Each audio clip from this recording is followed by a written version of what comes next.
Sa nakaraan nating video ay nasubaybayan natin ang paglitaw ng dalawang sagradong dugo na hayop. At napanood din natin sa video ang tusong single-horned Corsac Fox King. At natapos naman ang ating video sa pagkakuha ng ating bida ng dagdag na sagradong dugo na hayop. At ngayon naman subaybayan natin ang mga panibagong hamon sa buhay ng ating bida. Samantala sa labas ng santuwaryo ng Diyos, sa Blackhawk Military Academy ay nagkakagulo pa rin ang mga estudyante sa biglaang paglitaw ng bagong player ng Hand of God at nagpakilalang boyfriend ni Jian Ran. Sa isang silid sa Blackhawk Military Academy ay may isang kabataang nagsasanay. Bang! Tunog ng kanyang suntok na halatadong malakas ang pagkakasuntok ng kabataang lalaki. Ang kabataang lalaki ay si Ouyang Xiaosan. Sa labas ng silid ng pagsasanay ay nakatambay ang mga kabataang babae na nanunood kay Ouyang Xiaosan na nagsasanay. Wow! Ang gwapo ni Ouyang Xiaosan. Bata pa siya at malakas. Sikat na siya simula nang makapasok siya sa ating paaralan. Gusto ko talagang halikan siya. Wika ng isang kabataang babae. Huwag mong isipin iyon. Talagang. Nagdududa ako na hindi siya interesado sa mga babae. O bakit hindi man lang siya tumingin sa atin? Hindi ba tayo kaakit-akit na may magagandang mukha at magagandang katawan? Wika pa ng isang kabataang babae. Habang masayang nagkukwentuhan ang mga kabataang babae ay may narinig silang salita mula sa kanilang likuran. Lumayo kayo, mga pangit. Wika ng isang kabataang lalaki. Ano? Paano mo kami magawang? Ma'am. Sagot ng isang kabataang babae ngunit hindi siya makapagsalita dahil tinatakpan ang kanyang bibig. Pasensya na, aalis na kami. Wika ng isang kabataang babae na parang natatakot. Siya si Liu Feng ang nangunguna sa Hand of God. Narito ba siya para makipaglaban kay Ouyang Xiaosan? Bulong ng isang kabataang babae. Sinasabi nila na mas malakas si Ouyang Xiaosan kaysa sa kanya, ngunit hindi siya nirerango dahil hindi pa siya nakikilahok sa kompetisyon ng paaralan, at ngayon nandito siya ay makakakita tayo ng ilang kasiyahan. Wika ng isang kabataang babae. Ang kabataang lalaki na pumasok sa silid ng pagsasanay ay si Liu Feng, ang numero 1 na manliligaw ni Jian Ran. At ang nangungunang manlalaro rin ng Hand of God. Ang gwapo ni Liu Feng. Pero mahal lang niya si Jian Ran. Sayang naman. Wika ng isang kabataang babae. Hindi naman siya masama pero bulag siya. Paano niya masasabing pangit ako? Ang tanga niya. Wika din isang kabataang babae. Oh, my God. Kinilabutan ako. Hindi ba sila nag-aaway ni Ouyang Xiaosan? Bakit siya napunta dito? Tanong na wika ng isang kabataang babae. Sige, manahimik ka para hindi ka niya marinig. Wika ng isang kabataang babae. Pagkapasok ni Liu Feng ay tinanong niya si Ouyang Xiaosan na ikaw ba ang gumagamit ng Jian Ran's boyfriend na ID sa Hand of God? Hindi ako kasing boring mo para makipagkompetensya para sa isang babae. Sagot ni Ouyang Xiaosan kay Liu Feng na hindi lumilingon. Kung gayon, wala tayong problema. Wika naman Liu Feng kay Ouyang Xiaosan habang tumatalikod palayo sa silid ng pagsasanay. Ang ID na iyon ay isang kahihiyan para kay Jian Ran. Ipapaalam ko sa B***Stardong na iyon kung sino siya at kung saan siya nararapat. Dagdag na wika ni Liu Feng na naiinis. Sa kabilang panig ng Blackhawk Military Academy sa male dormitory. Pagkatapos ng misyon ng ating bida sa White Demon Gobi ay bumalik na siya sa Blackhawk Military Academy. At nang pumasok siya sa male dormitory ay nagulat ang ating bida sa balitang natanggap niya na gusto siyang labanan ni Liu Feng sa larong Hand of God. Bakit niya ako hinahamon? Hindi ko naman siya kilala. Naguguluhang tanong ng ating bida sa mga kasama niya sa silid. Para maging eksakto, hinamon niya ang taong may ID na boyfriend ni Jian Ran. Paliwanag ni Lumeng sa ating bida. Alam ng lahat na sinusubukan niyang ligawan si Jian Ran. Sinabi na namin sa iyo dati na magdudulot sa iyo ng gulo ang iyong ID sa Hand of God pero hindi ka naniwala sa amin. Dagdag na paliwanag ni Zhang Yang. Basahin mo ito at nagkaroon ng mainit na debate tungkol sa iyong love affair sa forum. Wika ni Zhang Yang sabay abot ng comlink sa ating bida. Kinuha at binasa ng ating bida ang mga mensahe sa comlink. Sumusuporta ako kay Liu Feng. Durugan ng mayabang na B****starred. Komento ng isang estudyante. Pero na, si Liu Feng ito. Siya ang numero 1 sa Hand of God Club, walang makakatalo sa kanya maliban sa legendary na Ouyang Xiaosan. Komento ng isa pang estudyante. Hinamon ni Liu Feng ang lalaki na yun para kay Jian Ran, talagang mahal niya si Jian Ran. Sinusuportahan ko sila. Dagdag na komento ng isa pang estudyante. Hindi nang ahas sumagot ang lalaking iyon sa hamon sa loob ng napakaraming araw. Ang duwag. Isa pang komento ng estudyante. F#sick, lahat sila ay nag-iinsulto sa akin. Hindi ko na kaya ang mga ganitong salita. Galit na wika ng ating bida habang hawak ang comlink. Ang manliligaw ni Jianran ay talagang nakakatawa. Dagdag na wika ng ating bida. Kailangan kong patunayan na malakas ang boyfriend ni Jianran. Wika ng ating bida sa kanyang sarili. Tinanggap ng ating bida ang hamon ni Liu Feng. Ang boyfriend ni Jianran ay tinanggap ang laban kay Liu Feng sa alas 10:30 ngayong gabi. Anunsyo ng system. Maliligo ako at dudurugin siya ngayong gabi. Inis na wika ng ating bida. Habang naliligo ang ating bida ay naalala niya ang kinalabasan ng unang misyon niya sa special team ni Qin Zuan. Nakumpleto ko ang misyon sa White Devil Gobi, pero hindi ko nakuha ang S-level Holy Hall card. Naiinis na wika ng ating bida. Si Qin Zuan ay sumire ng kanyang pangako. Bibigyan ko siya ng leksyon. Dagdag pa ng ating bida na para bang hindi niya tanggap ang naging desisyon ni Qin Zuan. Naalala pa ng ating bida ang mga eksena sa opisina ni Qin Zuan habang naliligo siya. Hansen, masaya si Wang Mengmeng sa iyong pagganap at ikaw ang magiging responsable sa pagprotekta sa kanya sa Steel Armor Shelter. Papuri ni Qin Zuan sa ating bida. Pero hindi ko na muna ibibigay sa iyo ang S-level Holy Hall card hanggang hindi pa niya nakukuha ang lahat ng 3 klase ng gene maliban sa Sacred Blood gene. Dagdag na paliwanag ni Qin Zuan. Matapos maalala ang mga kaganapan sa opisina ni Qin Zuan at ang desisyon nito ay pinagpatuloy ng ating bida ang kanyang pagliligo. Naisip ng ating bida na hindi pa niya nakikita ang mga spirit beast na kanyang nakuha.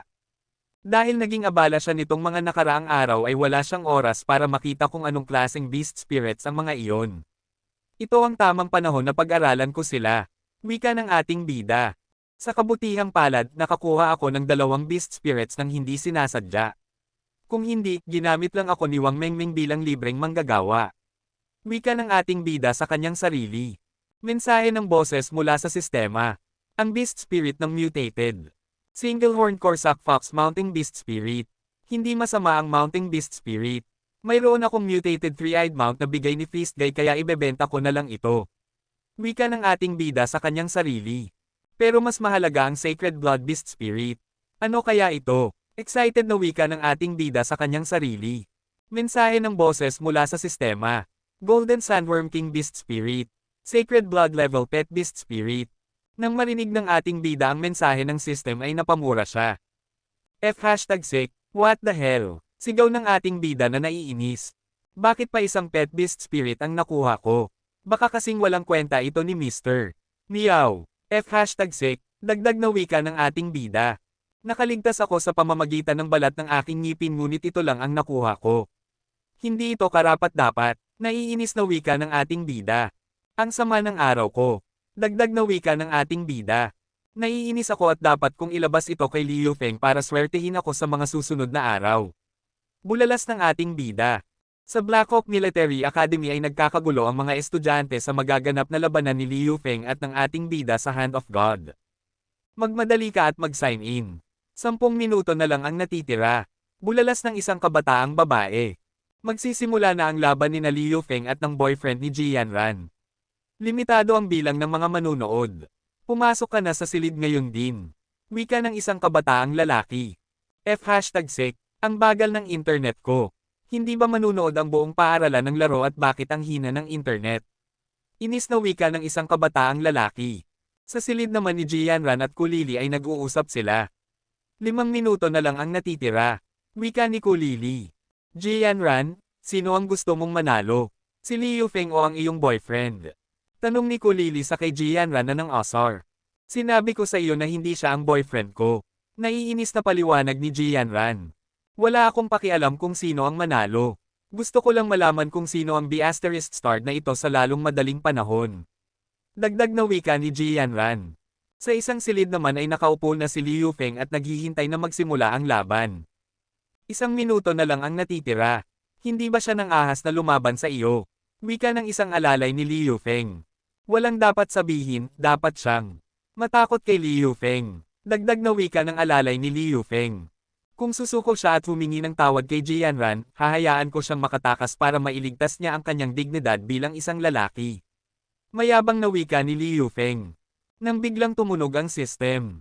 Alerto ng sistema ang boyfriend ni Jianran ay nakapasok na sa silid. Sa isang silid sa Black Hawk Military Academy ay nag-ipon ang mga estudyante para manood sa labanan ni Li Yufeng at ng ating bida. Wow! Narito na siya. Hindi ko inaasahan na magkakaroon siya ng lakas ng loob. Wika ng isang kabataang lalaki. At lumabas ang pangalan ni Li Yufeng at ang pangalang gamit ng ating bida sa screen. Li Yufeng vs. Jianren's boyfriend. Kumusta sa lahat ng estudyante at hindi estudyante sa eksena? Ako si Zhang Dada, isang reporter mula sa campus newspaper. Maligayang pagdating sa pinakahihintay na laban na ito. Masiglang wika ni Zhang Dada. Ang labanan sa pagitan ni Li Yufeng, ang numero 1 manlalaro sa Hand of God Club at ang boyfriend ni Jianran ay magsisimula na. Dagdag na wika ni Zhang Dada. Saksihan natin ang magandang laban sa pagitan ng tunay na boyfriend ni Jianran at ng peking boyfriend niya. Dagdag pa na wika ni Zhang Dada. Alam ninyong lahat na si Li Yufeng ay ang numero 1 sa listahan ng Hand of God. At siya ay napakalakas din sigaw na wika ni Zhang Dada. Tungkol naman sa boyfriend ni Jianran na nang-ahas na hindi ibunyag ang kanyang tunay na pagkakakilanlan, iilan lang. Ang mga laro na nakasali siya. Magaling ang kanyang pagganap, ngunit ang kanyang tunay na lakas ay hindi pa rin alam. Paglalarawan ni Zhang Dada sa ating bida. Samantala ay nagsimula na ang laro at tumunog na ang system ng bip bip bip na hudyat na napindot na ang tatlong spot na lumabas. Nakita natin na nagsimula na ang laro at ang unang makakapuntos ay si Li Yufeng. Napakabilis niya kaya hindi natin malinaw na nakikita ang kanyang mga kilos. Masiglang wika ni Zhang Dada. Napakasigla ng numero 1 manlalaro. At wala pang kilos ang kanyang kalaban. Napakalaki ng agwat sa pagitan nila. Dagdag na wika ni Zhang Dada. Nakapuntos ulit si Li Yufeng ng 5. Ang galing. At ang kanyang kalaban ay parang namanhid pa rin. Dagdag pa na wika ni Zhang Dada. Samantala sa silid ng ating bida ay pinapanood niya lang ang mga pagganap ni Li Yufeng at umiinom pa ng delat ang inumin na parang hindi siya seryoso sa laro. Wala siyang ginawang kilos. Sumuko na ba siya? Nawala na ba siya? Nang lakas ng loob matapos makita ang pagganap ni Li Yufeng. Bulalas ni Zhang Dada habang masayang nanunood sa pagganap ni Li Yufeng. Ikaw ay isang baguhan. Paano mo magawang gamitin ang ID na ito? Mayabang na wika ni Li Yufeng. Dudurugin kita at hindi ka na makakaangat ng ulo sa paaralan sa hinaharap. Dagdag na wika ni Li Yufeng na tiwala sa kanyang sarili. Nakapuntos ulit si Li Yufeng ng 8 sa isang pagkakataon. Nakakuha na siya ng higit sa 40 puntos habang ang kanyang kalaban ay wala pang nakukuha. Wika ni Zhang Dada. Li Yufeng, durugin mo siya. Go for it, sigaw ng mga manunood. Natakot ba siya kaya nag-logout siya sa laro? Nakakatawa, ang galing ng numero 1 manlalaro. Sigaw din ng isang manunood. Mas mabuti pang mag-drop out siya sa paaralan. Magkakaroon pa ba siya ng lakas ng loob na manatili kung siya ay magduruso ng isang nakakahiyang pagkatalo? Sigawan ng mga manunood at masayang masaya sa panunood ng laban. Taya ko na nakakabagot ang larong ito. Dahil hindi na binibigyan ni Li Yufeng ang kanyang kalaban ng pagkakataong kumilos. Parang kahihiyan kaysa sa laro. Wika naman ni Zhang Dada na masayang masaya. Sa silid naman ni Jianran at Kulili ay nagsalita si Kulili kay Jianran, parang natatakot ang iyong boyfriend. Ang hina niya. Na-disappoint talaga ako. Dismayadong wika ni Kulili. Hindi ko maiintindihan. Pinag-aralan ko ang mga laro niya. Hindi dapat siya ganoon kaina. Wika naman ni Jianran. Samantala sa silid ng ating bida ay nagtanong si Lumeng. Ano ba ang nangyayari? Talaga bang natatakot ka? Kumuha ka naman ng puntos. Nag-aalalang wika ni Lumeng. Tapos na, nadurog siya ng kabiguan. Nag-aalala ring wika ni Zhang Yang. Habang ang ating bida ay nakangiti lang at sinabi na napakabagal niya. Panahon na para ipakita ko sa inyo ang aking tunay na lakas. Kalmadong wika ng ating bida.